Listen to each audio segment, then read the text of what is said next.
Your last meal was the endpoint of an immense, invisible journey.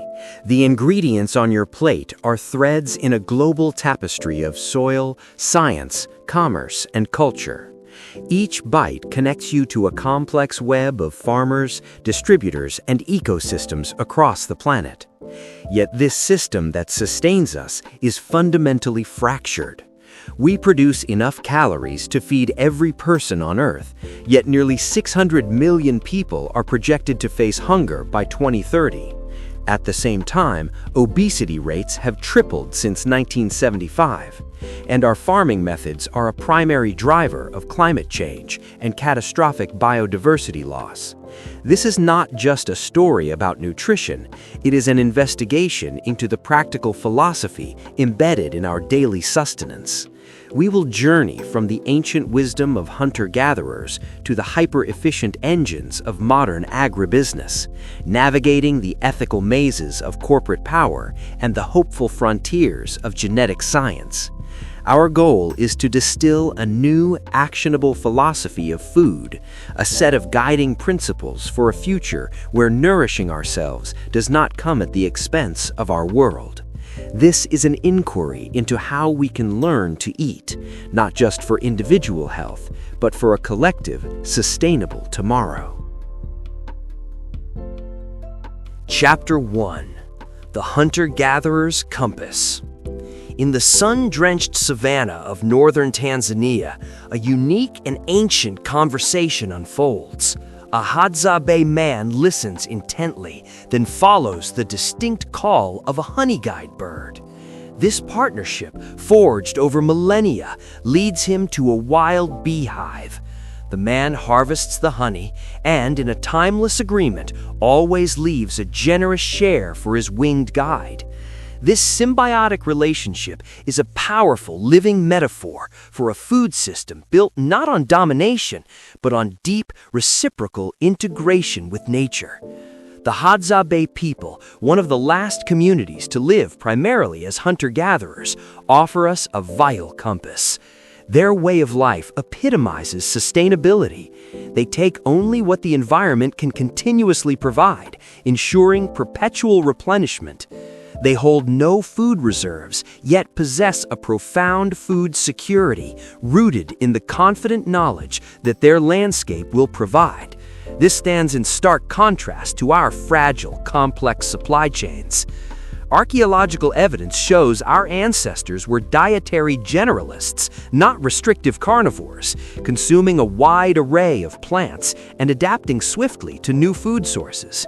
This adaptability is encoded in our biology, reflected in the stunning bacterial diversity of the Hadza gut microbiome, a health marker largely lost in industrialized societies due to processed foods, not agriculture itself.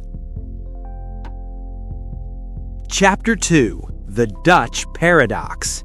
The Netherlands, a country smaller than West Virginia, is the world's second-largest exporter of food.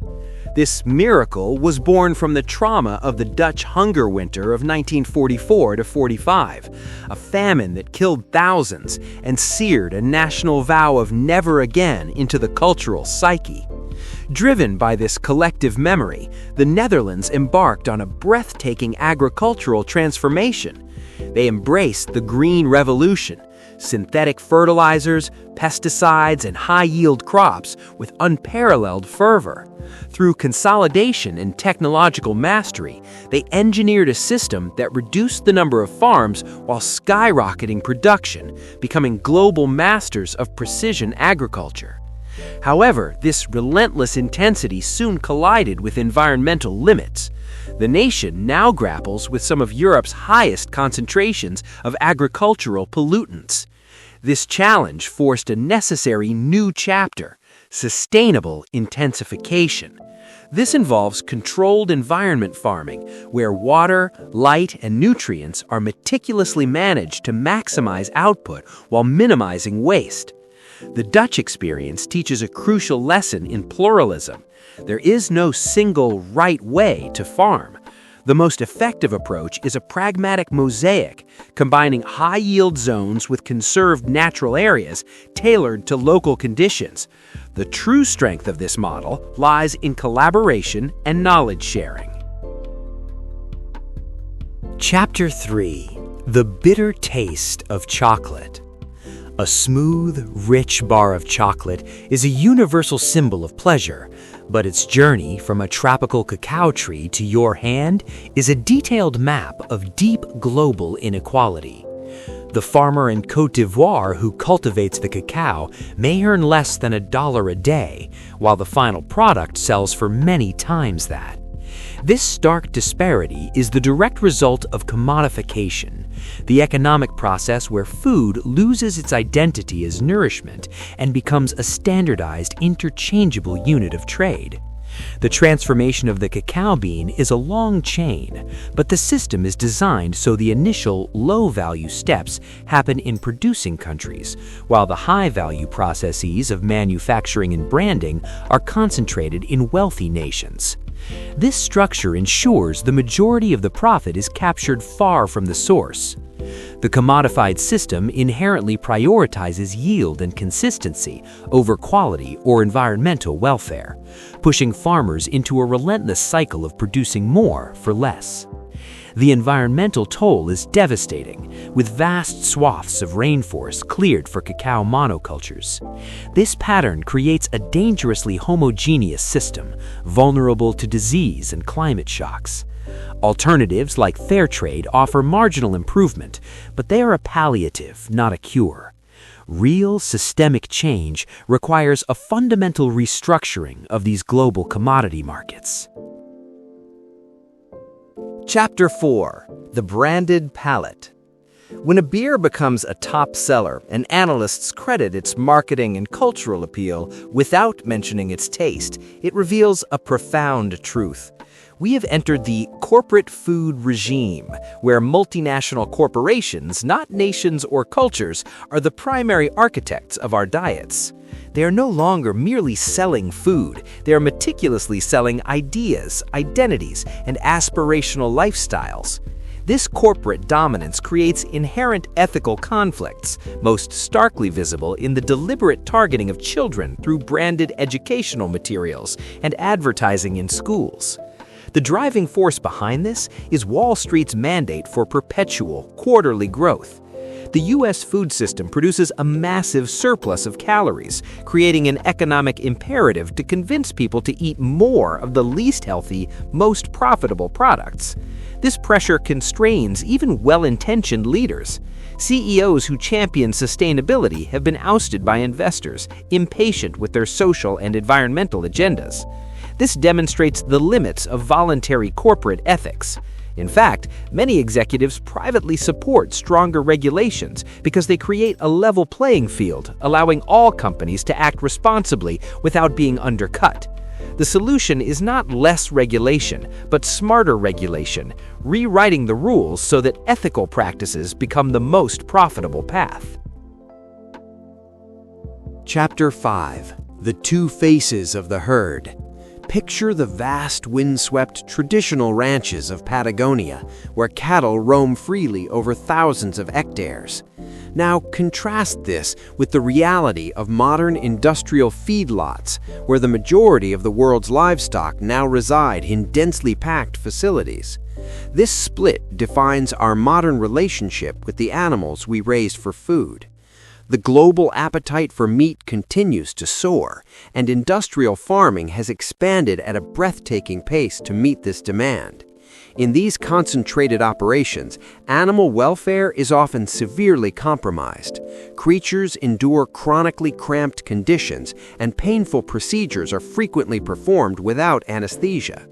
Furthermore, the environmental cost is staggering, with feed crop production being a primary driver of deforestation in vital ecosystems.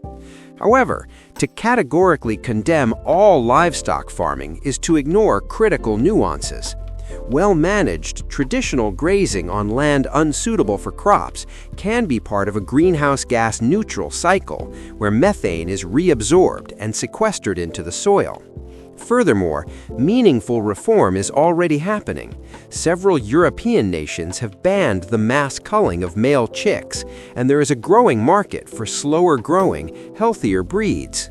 The path forward is a thoughtful middle way, preserving more humane, integrated forms of animal agriculture while making a dramatic reduction in our overall consumption of industrially produced meat. Chapter 6: The Gene and the Grocery Aisle.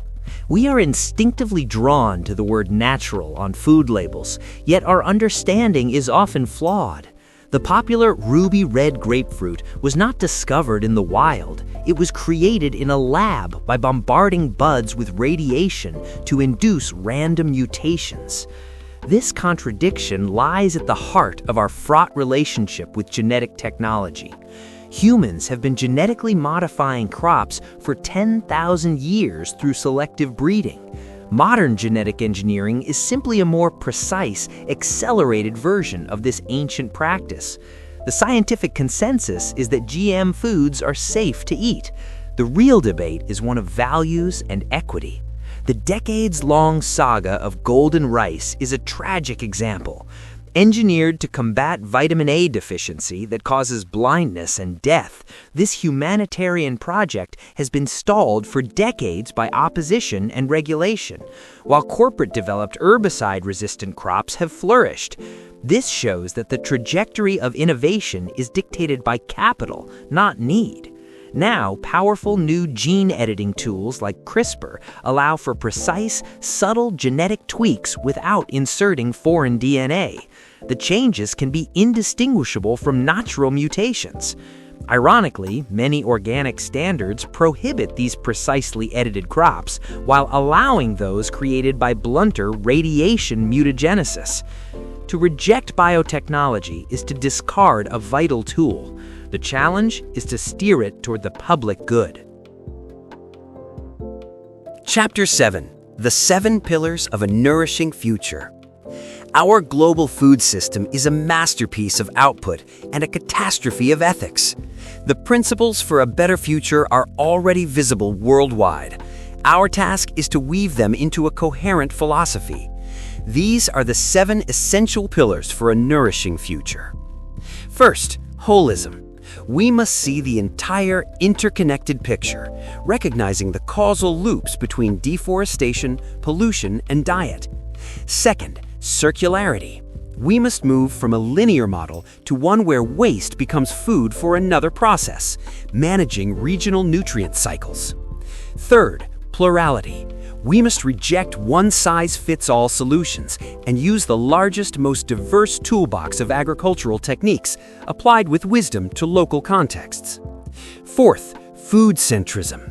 We must return real, whole food to the center of our system, rejecting the reduction of food to mere nutrients. Fifth, resourcefulness. This means blending innovation with tradition, being skeptical of silver bullets, but open to tools that help us do more with less. Sixth, compassion. A truly ethical system requires the humane treatment of animals, fundamentally rethinking industrial production. Seventh, equitability. We must build a fairer food chain that distributes power and wealth justly, from field to fork. Change is stalled in a cycle of blame. Breaking it requires a conscious collective shift, aligning our daily practices with the values we claim to hold. Conclusion: Our shared table.